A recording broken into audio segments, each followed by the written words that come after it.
Você sabia que o diabetes é um dos principais problemas de saúde pública no mundo e o número de pessoas com diabetes vem aumentando a cada dia? Existe cerca de 425 milhões de adultos com diabetes em todo o mundo. E no Brasil, aproximadamente 12 milhões de adultos têm essa doença, que afeta a qualidade de vida das pessoas e é responsável por um grande número de problemas de saúde e que pode chegar a causar a morte. O problema é que cerca da metade das pessoas que têm a doença não sabe que a tem e então, quando descobrem, já apresentam vários problemas causados pelo diabetes, pois essa doença é silenciosa, vai se desenvolvendo ao longo dos anos e sem que a pessoa doente perceba. O diabetes mellitus é uma doença provocada por diminuição da produção ou da ação da insulina no nosso corpo, que leva ao aumento da glicose no sangue chamado de hiperglicemia. A glicose é o açúcar usado pelo organismo como sua principal fonte de energia. Logo, não podemos viver sem ela. Essa glicose circula pelo corpo através dos vasos sanguíneos e a sua taxa ou quantidade no sangue é chamada de glicemia. Já a insulina é um hormônio muito importante para o nosso corpo. Ele é produzido pelo pâncreas e, em outras funções, serve para ajudar a glicose a entrar nas células. Ou seja, a insulina é responsável por tirar a glicose do sangue e colocar dentro das células. É como se a insulina fosse uma chave que abrisse a porta da célula para a glicose entrar. Mas como utilizamos a glicose e a insulina? Bem, deixa eu explicar melhor. As células do nosso corpo precisam de energia para realizar suas funções. E essa energia que precisamos para viver vem dos alimentos que comemos. Quando comemos ou bebemos algo que contém, dentre outras coisas, os carboidratos, as proteínas e gorduras, o organismo, através da digestão, quebra esses alimentos em pequenas partes que vão circular no corpo através da corrente sanguínea. Um exemplo dessas pequenas partes é a glicose.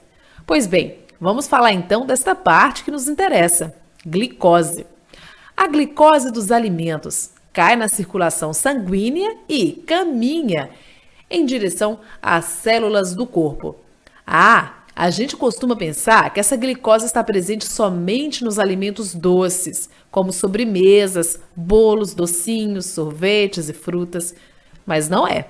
A glicose está tanto nos alimentos doces quanto nos salgados, como leite, pizza, no pão ou no macarrão. E o que acontece nas pessoas que têm diabetes? Como nelas há uma deficiência na produção ou na ação da insulina, essa glicose que está no sangue não consegue entrar nas células do corpo. Então, ela fica acumulada na corrente sanguínea, causando a hiperglicemia, que é responsável pelos vários problemas consequentes do diabetes. Bem, vale lembrar que existem dois tipos de diabetes. O tipo 1 é menos frequente e ocorre geralmente em crianças e jovens, enquanto o tipo 2, que atinge a população adulta, é mais comum. No tipo 1, o pâncreas para de produzir insulina. Logo, não há insulina no corpo. Então, para viver, a pessoa precisa tomar injeções de insulina produzida em laboratório. Já no tipo 2, existe insulina, em diferentes quantidades, de acordo com o tempo da doença. Mas o grande problema é que a insulina não consegue agir, o que é chamado de resistência à insulina. Nós falamos que a insulina seria como uma chave que abre a célula para a glicose entrar. Então, no diabetes tipo 2, a insulina, que atua como uma chave, não consegue abrir a porta, ou seja, quando ocorre resistência à insulina. A glicose não consegue passar para dentro da célula. É como se houvesse um defeito na fechadura, ou seja, na célula. Isso causará o acúmulo de glicose no sangue, a hiperglicemia, que já explicamos. Os sintomas do diabetes são mais comuns no tipo 1, como cansaço, muita sede, vontade de urinar, aumento do apetite e emagrecimento. No tipo 2, esses sintomas não são frequentes. Quando começam a aparecer, é porque a doença já vem se desenvolvendo há anos. Observa-se diminuição da visão e ou diminuição da sensibilidade dos pés. Lembra que comentamos que cerca da metade das pessoas com diabetes nem sabem que têm diabetes? Elas não têm sintomas, por isso nem desconfiam que estão com a doença. Existem alguns fatores de risco para o desenvolvimento do diabetes. O diabetes mellitus tipo 2 está associado a fatores genéticos, ou seja, a antecedentes familiares. Porém, está principalmente relacionado ao estilo de vida inadequado.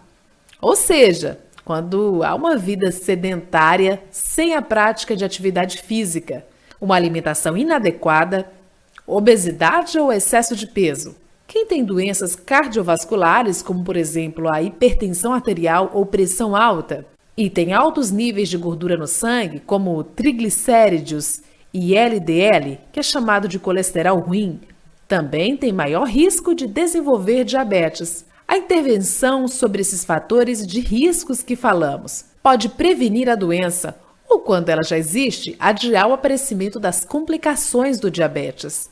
Ou seja, os fatores que causam a doença são os mesmos que contribuem para a piora do quadro de quem tem diabetes. Logo, é necessário mudar os hábitos de vida.